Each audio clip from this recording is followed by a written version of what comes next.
I joined IAS in January as CEO, and what IAS is, we're a global ad tech company. We focus on ad verification around the world, across any device. And what I mean by that is marketers want to know that their ads were viewed wherever they run their ads, that the ads were served to a human and not a bot, and also that their ads run in brand-safe content, so content that isn't offensive or inappropriate for their brands.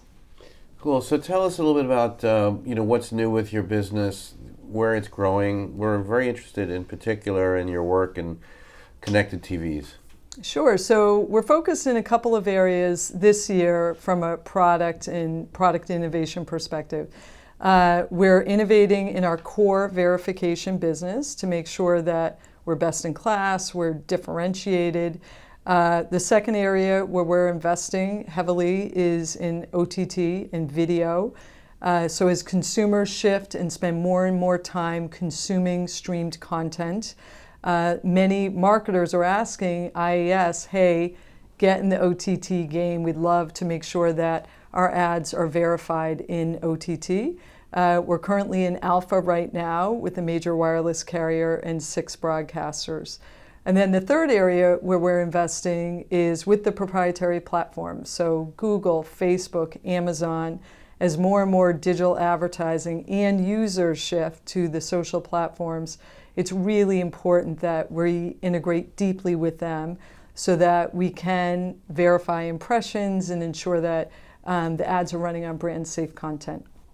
So what's your take on the state of OTT and sort of viewability and the state of the ecosystem? Is it fairly healthy? Are there bad actors? Is it sort of just a need of having metrics? What's your point of view? Great question. My take on OTT is it's a huge opportunity. As I mentioned before, so many users, probably everyone watching this video right now, we view content at home through Roku, through Amazon, through Netflix, and it's a little bit of the Wild West from a verification perspective.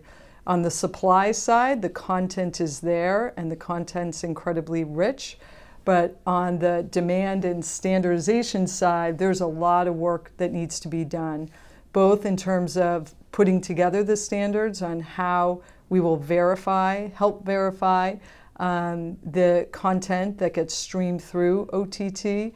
And then also on the demand side, I think there's a lot of work that needs to be done in figuring out the pricing models and how the major broadcasters and content providers want to price the content.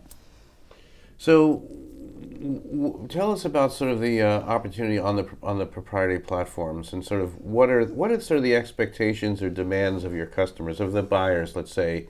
What do they want to know? What kind of information do they want to know from Facebook about their advertising on Facebook and Google? So, for example, both Google, Facebook, they are strategic partners. We are working very, very closely with both of them right now. And I don't want to speak on their behalf, but I know that brand safety is really important for both of them. With Google, we're deeply integrated. We're working on a joint product roadmap, ensuring that we're properly resourced, but particularly with YouTube, and how much marketers invest in running ads in YouTube, they want to know that there's an independent third-party verification company verifying that the ads that they're running is running next to brand-safe content. So the way we partner both with marketers and YouTube is we literally stack rank high risk to low risk, different types of content, and the marketers can come in and say, yep, I'm comfortable with running my ads next to high risk, or there might be another marketer who says, you know what, I'll make it up. We're a toy manufacturing company, and we really don't want to run any toy ads next to violent content. Totally understandable.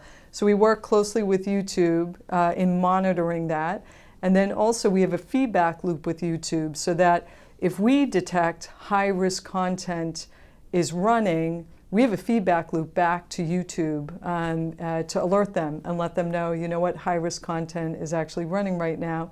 And then YouTube can make the decision whether or not they want to demonetize that ad and not run it. And finally, from a growth perspective for you guys over the next 12 months, where do you hope to grow in terms of kinds of clients and kinds of products, and where do you see opportunities for IAS? So at IAS, where we see the growth is in a couple of areas. As I mentioned before, where consumers go and where they consume content is where IAS will go. So across multiple devices, OTT and video in particular, because there are over 100 million households in the US alone that's viewing content via OTT. Another big area for growth for us is international expansion.